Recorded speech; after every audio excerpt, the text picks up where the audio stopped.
MGM decided that they wanted to make Species 3, and they approached Frank Mancuso, who was the original producer on the first two. The guy from MGM called me and said, we want to do a third Species movie, but we're talking about doing it on a direct-to-video basis. I really liked the original Species movie, and I loved the journey that it took you on. I didn't realize they were planning on doing a third sequel. They called me on instead of another project, and I was very excited about it. They're like, we're making Species 3, you owe us, so get your ass over here and do it. No. From the initial Species 1, Natasha played slightly older, and so did the people researching her. Since we were at a point where we were starting over generationally, we could really reach down and go for these 23, 24-year-old actors.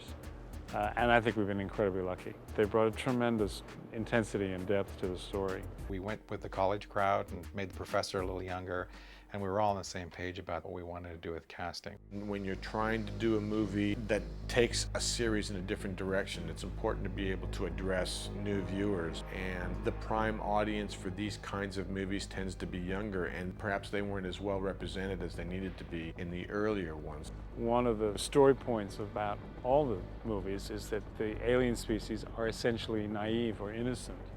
However vicious or violent they may appear. And I think having this very young and very beautiful cast has kind of emphasized that for us. First person we cast was Sunny. He's basically the lead of the movie. My agents called me and let me know, about the audition. We needed somebody that was really endearing, and we found Sunny. I went in and did the audition, and I actually came out thinking that they hated me. Yeah. She had the unenviable position of, I think, being one of the first people that we saw. I came out going, oh my God, that's the worst.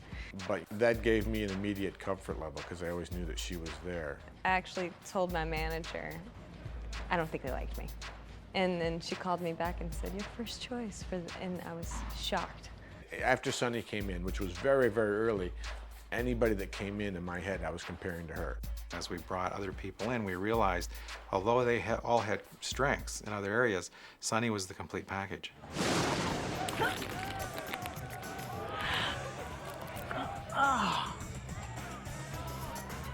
My God, it's tough to go into a film, it's tough to go into a job where you're replacing somebody. It's always awkward and there's a certain amount of pressure. But we joked about it. I said, just walk around and pretend like you don't know what the hell's going on and you'll be fine. That's what I did in the first one. To think that I'm actually playing her daughter and the fact that I'm taking over the Species role is just really cool. In these movies, the guys are always tougher in some ways because they kind of have the thankless part of describing the plot to people. You see that thing there? That contains your eggs. Alien ova, you understand? The half-breeds need it so they can create a viable continuation of their line. It would be very easy to portray the character of Dean as a bookish, very scientific-minded guy. I think that would probably be the stereotypical way to portray the character. Robin has a couple of emotional turns that he needs to make that we need to buy into that sort of makes the rest of the story work. So it was really important that we have somebody that can convincingly display those kinds of emotions and at the same time sort of tell the story. I was happy that Brad had a different idea of making Dean and Hastings normal college guys. Oh, Jesus, look at her! Come on, she can't look like that and be a biochemist. Who cares what she is? JP was great because he was the guy who really came in, and when we saw him, we saw what the part could be. Come on, man. I will buy you something nice out of the vending machines. Thanks. It's because I like you. Species 3 is about really hot, naked alien babes. Really hot. They're hot. We kept on trying to figure out other ways to keep him involved in the movie because we just liked his energy so much. It's really my libido that gets us in trouble. I find a website with a hot alien babe. I email her, one thing leads to another. Next thing you know, she's an alien, we're in trouble. It happens, I'm sure, every weekend on college campuses everywhere. I came here to get something from you, and you are going to give it to me. My character's name was Amelia, and I was one of the half-breeds, which meant I was half human, half alien. She's ruthless, she's a bit sadistic, she likes to play with people. She's a little bit twisted. I don't know where it came from.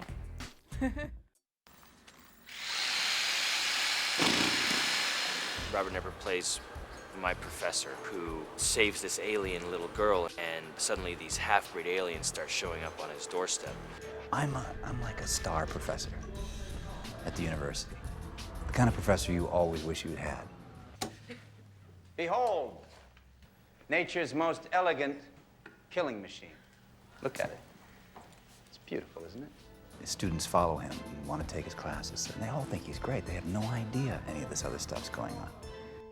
I'm talking about the engineering of a disease-resistant, perfect alien species. Something profound that will assure my place in the pantheon of science.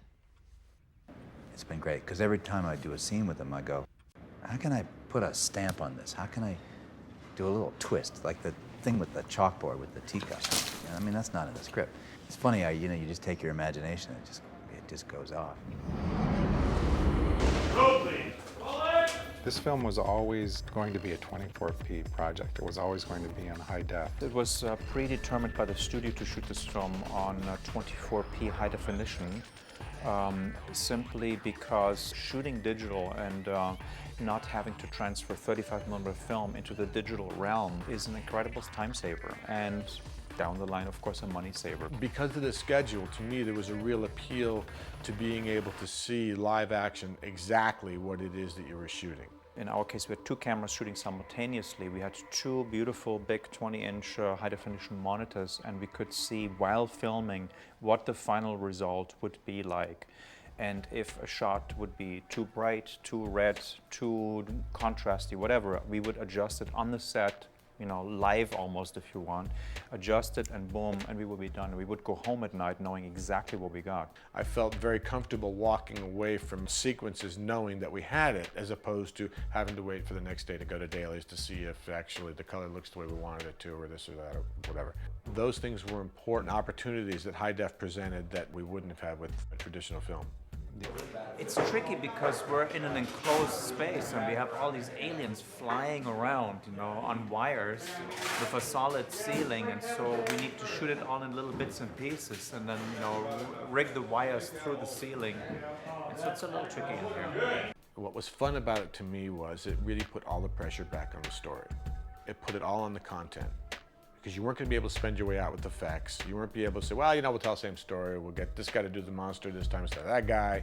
You know, we'll throw money at it. We'll get some big explosions, and it'll be bigger and better and all the rest of it. It really sort of made you say, hey, man, you know for sure that if it ain't working on the page, you don't have a movie. We had a very modest budget on this project. You know, in terms of the original two films, we were probably an eighth of the budget that they had. I think we've really done well with what it looks like, how it feels. We had a long sequence at a swamp, which couldn't have been better if I'd had 3 times the budget to spend. So we've really set the standard as high as we possibly could for ourselves. The first thing we did was we pared the script down to where every scene that we're shooting would be in the movie. We also got a visual effects company that has done more low budget work to work with us, and I think that makes a big difference. And the other thing we did was we got a new prosthetics guy who did a fantastic job, and they both really wanted to do this project because they wanted to be a part of the legacy. As actors, we've been lucky because we've been able to work with the actual monster on set. You know, there hasn't been a lot of stuff where, you know, they're like, hey, this is the monster, you know, look at the stick and things like that. We haven't done anything like that.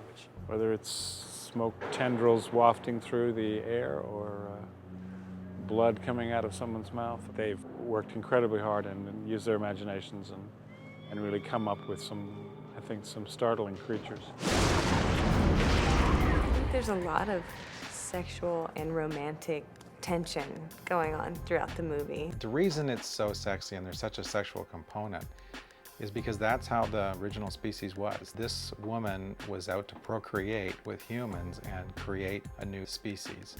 I think it makes it more exciting to watch. Wondering, does she feel anything for him? Why do you want me? I just do. Part of the grace of Natasha in the first movie was there was no concerns whatsoever about her body being presented. Doing nudity in Species 1 in particular was just so part of the character. It was just so, it was a necessity in the film, I thought. I mean, maybe they could have shot it differently, whatever. Try to get a couple of extra ratings in there, a couple extra tickets sold. But it was just very crucial to the role. For both the girls, what's crucial is that they have a comfort with themselves, that they have a comfort with their bodies, that they're not going to be sitting there consciously aware of how they're presenting themselves on screen. I was a little bit scared, but can't get on the set and be like, you know, you say no or you say yes, and if you say yes, you just got to go with it. As long as they don't have that attachment to their physical form, then that allows them to do what they need to do to make the movie work. If they do become attached to their physical form, we're dead.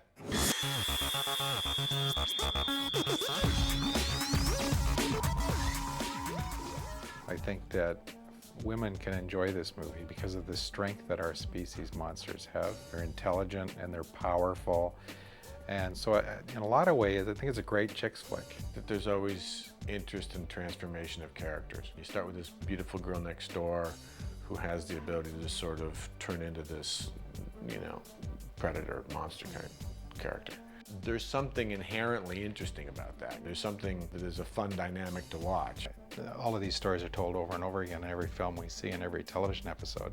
But with science fiction, you can always put a new twist on it. That's the strength of science fiction. It can always be changed by a scientific phenomena that we're not aware of. The idea of the alien amongst us, that's what really resonates with folks.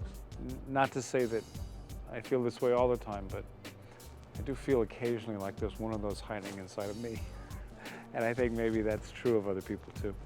That's kind of why we go there. That's kind of the magic of making movies. We go because we want to be placed in a situation that you feel there's some jeopardy and you feel like you're part of.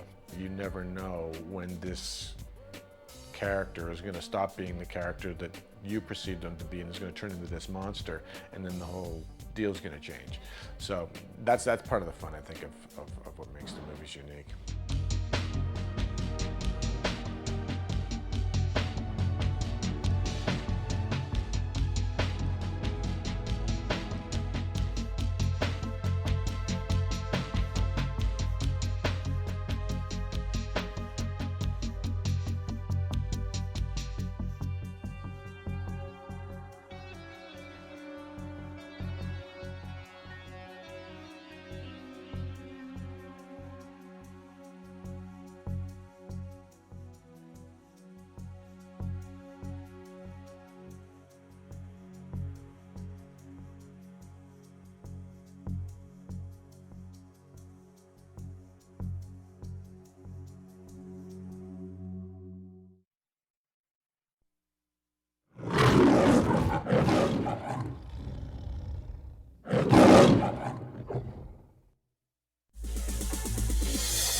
Cameron was our production designer, and he came to the project with a very open mind, and I like that. Brad had said that he would like to have all the environments appear uncomfortable. Everything was going to be dark and just a little unpleasant, a little eerie in some way. Sarah, are you in here? One of the things in this medium you have to be aware of, anything light tends to get overlit. The idea is that the less light you can put on the background, the more opportunities you have with lighting the actors. You start to think about what you want to do and what it should look like. Our show takes place in Virginia, or the East Coast. We're here in Southern California, so it means that whatever we design and build and think of, we want to make sure it looks more like East Coast architecture. I had done probably 6 different versions of the house, because as you go through the process of showing it to Brad Turner and showing it to Frank Mancuso Jr., they have ideas on how they want it to be a little different. And you change it and you change it, and then the location manager comes up with the real house, and you realize, well, it doesn't look anything like what I did. So you start all over again, redesigning the plan so that it matches the way Brad wants to move his characters, the way Frank sees it, and how it matches the front of the house. He built the upper part of the house based on the location. The bedroom was a set, and of course the basement. You're late. Again. Sorry. Just met Sarah. He had a lot of ideas about how the lab would look, whether the lab would be a room that was dug out, underneath the house, wouldn't have any of the character of the house. He was interesting because we went from there right back to let's just have it look like a basement, and he's thrown equipment into it. The basement had also been conceived about 6 different versions, because the idea of being here at this soundstage where we are, the original plan was to use standing sets here to save costs. So I did an original version, revamping a standing set here, and after Brad and Frank looked at it, they said, it's too big, it's not what we wanted it smaller. And I think Brad was right. He said that he wanted the basement to reflect the footprint of the house. So the basement then had to be redesigned so that it looked like it actually would fit under the house set that we did, that looks like it matches the location that we found.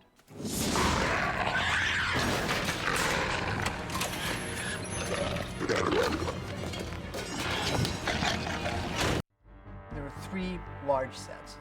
It was the house complex, which was the whole first floor, stairways, kitchens, front windows, backings all around.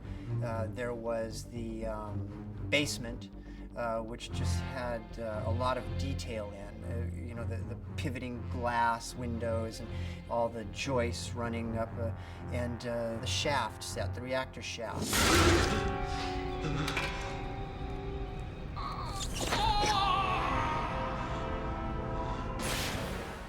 Now, the shaft was conceived as an 80-foot shaft, 40 feet up and 40 feet below, with a big turbine fan blowing this cooling, high-pressure air down through the shaft, 80 feet down to the fusion reactor below. But our stages are only 20 feet high, 22 feet high to be exact. We could only build 20 feet of the shaft, which was the start of our problems, because it meant that we were going to have to do green screen looking up and green screen looking down for the extra 40 feet in each direction. Since again our stage was only 22 feet, our set was 2 feet from the ceiling, and they couldn't light. They couldn't light from the top because of that, and they now couldn't light from the bottom. So what we had to do is go back to the design and clip the ceiling of the shaft at the top, so that when we filmed from the bottom, the actors were against part of our set. So we ended up making a clip, and at the bottom we put a whole 4-foot border of mirrors. So when the camera tipped down, we got at least an extra 8 to 10 feet of set that was reflected in the mirrors. From the mirrors below was CGI, which was the rest of the way down into the fusion reactor, and from the clip up, again CGI up to the turbine fan. So we never built the turbine fan, and we never built the giant doors that close at the bottom of the shaft. So ultimately we succeeded, but not without a lot of metal. It was a very heavy set.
Wow. Sarah, you're going to grow up very fast. You are the third generation of something very special.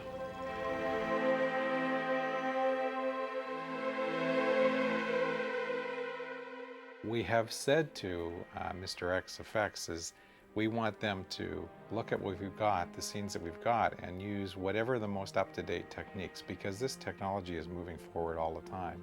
So they are bringing a lot to the screen. They're going to see what we've got, put more into the movie than we had originally intended. One of the MGM production executives gave us a call. We had been working with Stan Winston, and Stan thought that we'd be a good part of the team because there's a strong makeup effects component to this show, and there's also digital environments, and so Stan thought of us and recommended us. We have set extension and some wire removal and things like that, and we're also probably enhancing Sarah's face and the monster's faces a little bit through you know, the wonders of CG technology. There was a lot of little shots that hopefully as a viewer you won't notice. That's one of our goals as digital effects artists, is to just enhance the image here and there, sweeten it up, and not draw attention to itself. Sarah transitioned into her creature mode, and she approaches the guard tower, and a guard steps out to approach her, and she basically slices him in half with one swipe of her tentacle.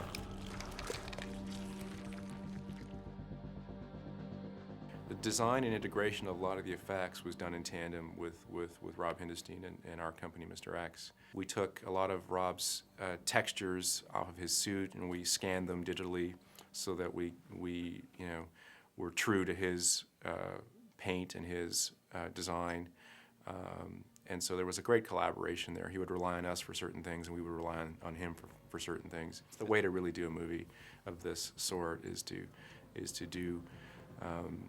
take advantage of the best of great makeup and effects, prosthetic effects, practical effects, and to take advantage of the digital effects in a hybrid approach. That way you're not really limited by anything. You can almost do anything. That was one of the challenges, to make everything look absolutely realistic and believable, and make everything look like it belonged there. The idea was to show this being can change and will change, and that something's coming.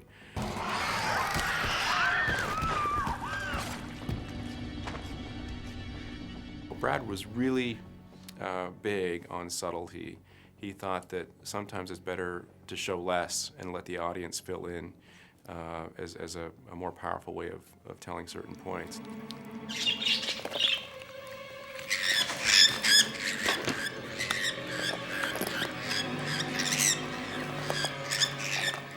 The story point there was to try and sort of foreshadow the creature within Sarah, and to give a sense of what the transformation might be. We probably spent the most design cycles on this movie in figuring out the inner workings of the muscles.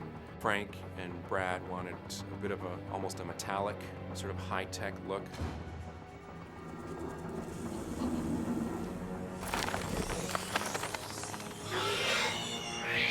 We have like tentacles which extrapolate at that shoot out and articulate, and we've got spikes that can grow out of fingers. We've got eyes that you know, that have sort of a luminosity about them and that move in funny ways. We've got this ability for these creatures to regenerate. Oh my God. And you don't have the ability with practical effects, makeup, and prosthetics to be doing skin regeneration. Overall in the film there were about 100 visual effects.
there was an application that said that if it was a female-driven monster movie, that it had to distinguish itself from a male monster movie.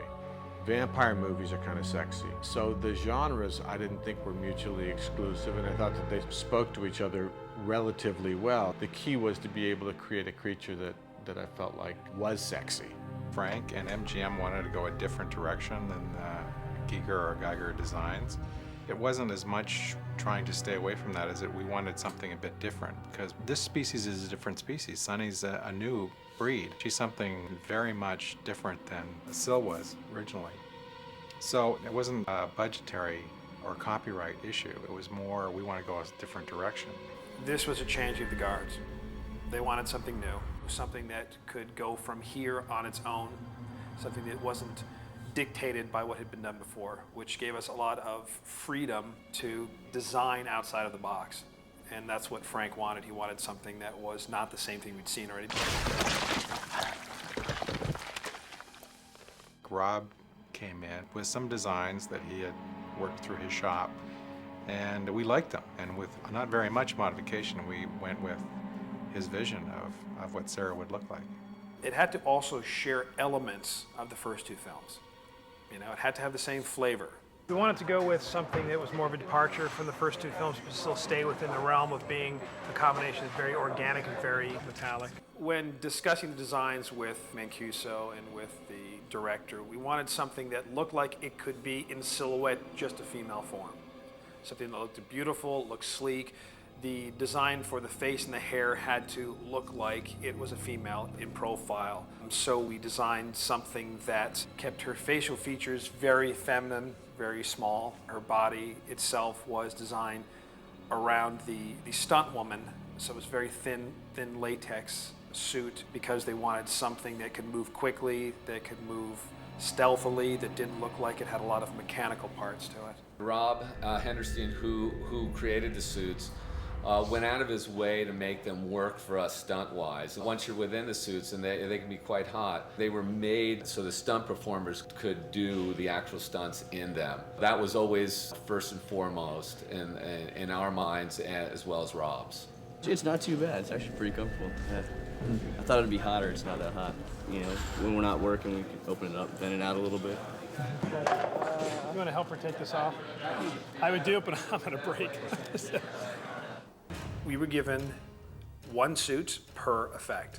The suit for the primary female character was the stunt suit, which was also the hero suit, which was also the close-up suit. It also required that two separate people had to wear the same suit. A taller stunt woman for a lot of the running scenes, and a shorter stunt woman who was trained to do all of the physical effects. So one suit had to capacitate all three of those needs. In addition to each one of those multi-purpose suits, we had an animatronic puppet for strictly head and shoulder close-up stuff.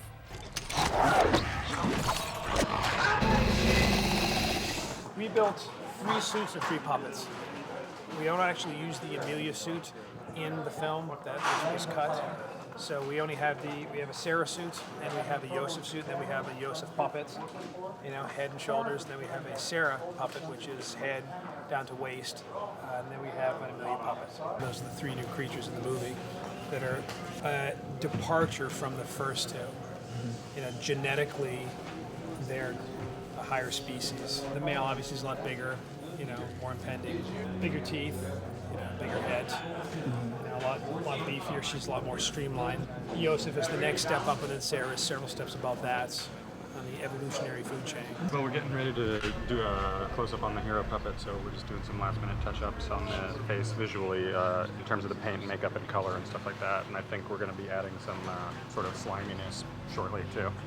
As mechanics or as engineers, we're given the list of what this puppet is supposed to do, and we design the mechanical innards of the puppets, come up with the right ways to fit everything inside the head and make sure everything works. The eyes were particularly challenging on these puppets because they were sculpted at quite extreme angles, so that was challenging. Knowing that the first 2 movies dealt with a lot of tentacles and a lot of things shooting out and a lot of, you know, the quick fright elements that had been kind of ingrained in our heads, we knew that whatever we designed to come out of her had to look like it was actually inside of her. When you design an effect like that, you usually have 3 or 4 heads, and each head would do a separate function. We had to put all of those functions into one head, And that was the toughest thing, and that was the most difficult. She's got lip movement and brow movement and eye blinks, and then each one of the tentacles is animatronic tentacle, and then she has puppeteerable arms. This is all the close-up shots of, head turns and snarls into the camera, and, we don't have LEDs on the actress because it's a stunt suit. Any of the tentacles that need to move, anything that really has to be closer than a stunt suit.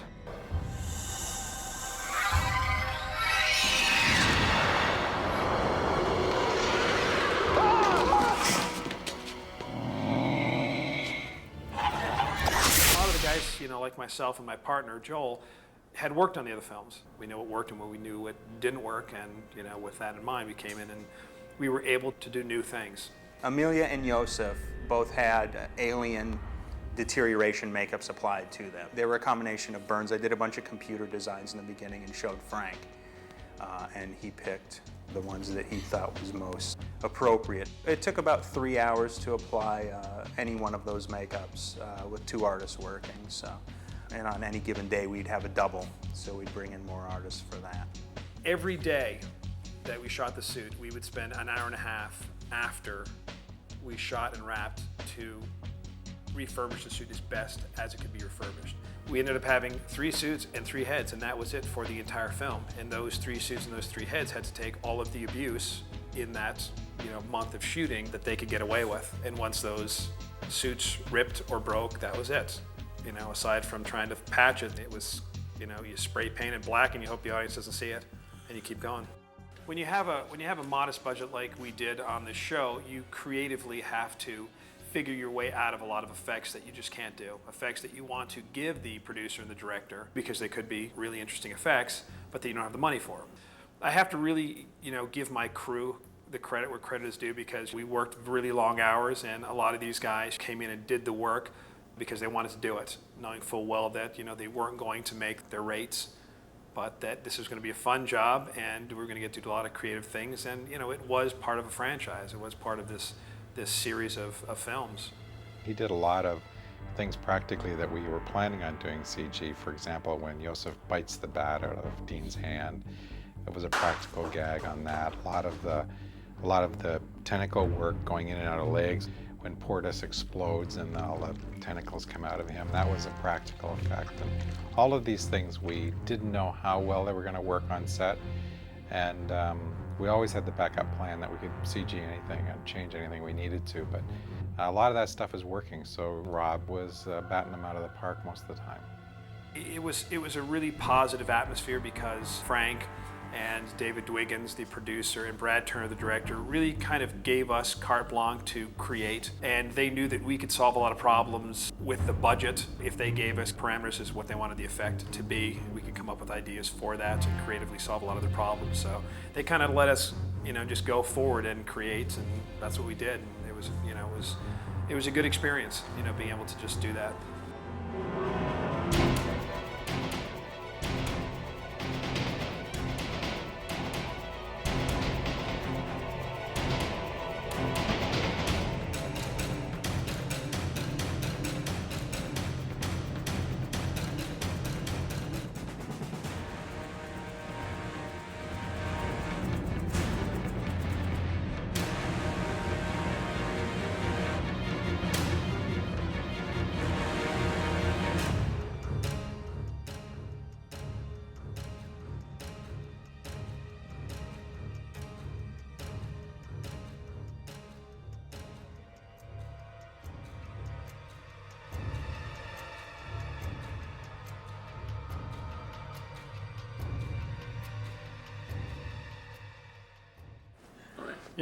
That'll be edited, right? Yeah, okay. No.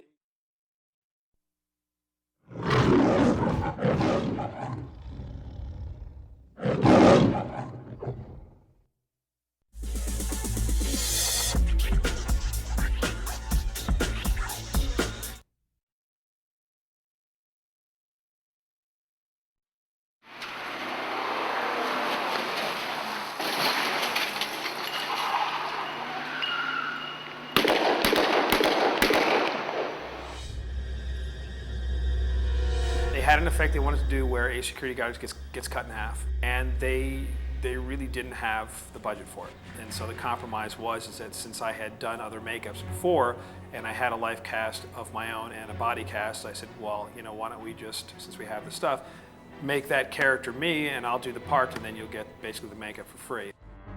We need to radio Dave Monzingo. Hey, Jamie, get into Dave Monzingo back at the Makeup Effects trailer and have him bring up the split dummy and all the other stuff we need for that. The Methicil, the Methicil, everything, the blood, everything we need for the splitting of the guard. This is me as a security guard, so I get cut in half like that. So you do this and a little bit of that, and I'm behind me, which is kind of cool too. So there you go. So I get basically cut in half from stem to stern, and I fall right apart.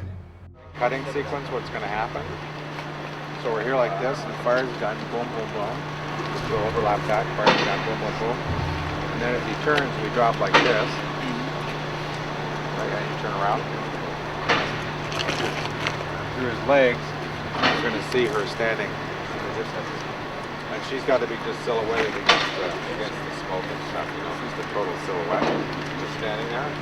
And she gestures like that, and his legs buckle, like that. And that's a cut. It was a full body puppet basically, and it was rigged so that it would, you know, it was pre-cut in half, and we dressed the whole inside of the head and everything, and the whole inside of the body, and we had puppeteers on either side that would basically pull the body apart on cue. And we would just, then you could put the body back together again, and the head had pins in it, and you could just put the head right back together again. And so digitally they'll go in, and she's got these stainless steel whips that come out of her wrists, and she'll end up whipping and cutting me in half, and then I fall over. So now digitally they'll go in and augment all that. I got my 5 minutes of fame cut down to a minute and a half, and you know, they got an effect out of us.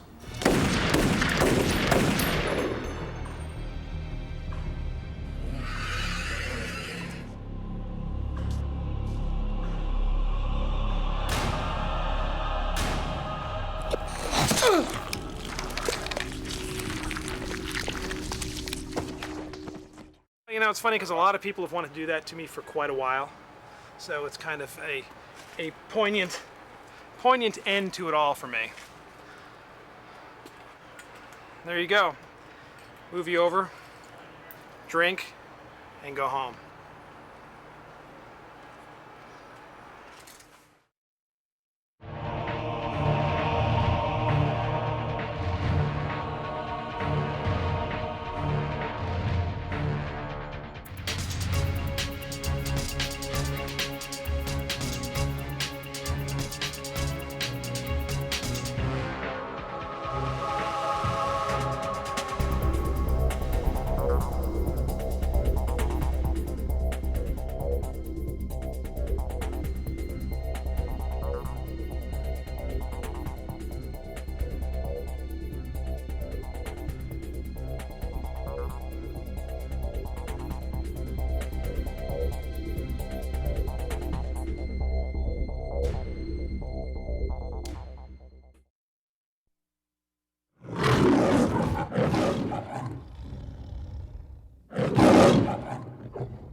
It began when an alien life form was unleashed on Earth.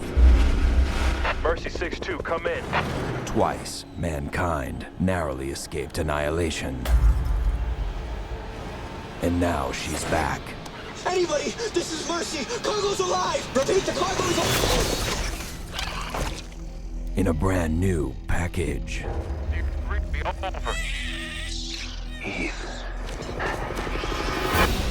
In the laboratory of a biology professor. I'm hungry. I'd be too if I grew 6 inches a day. A secret project to nurture an alien life form is underway. Are there others like me? You're unique. And I think there's a message inside you. Someday you'll tell me what it is. I'm talking about the engineering of an alien species. Even if you got a pure strain, you'd still have to mate it with something. Now, genetic half-breeds are seeking her out. Dr. Abbott. As their only hope. Tell me where it is. College town? How about putting a little tongue on that? Mating opportunities. You don't want the tongue. Your life's in danger. With the DNA you've collected, you can create more like me. Why did you do that? It's genetically impossible. And one man is left with the knowledge to save her or destroy her. I can't. He's taking control of the reactor. Metro-Goldwyn-Mayer presents... Don't make me do this. The next chapter in alien evolution.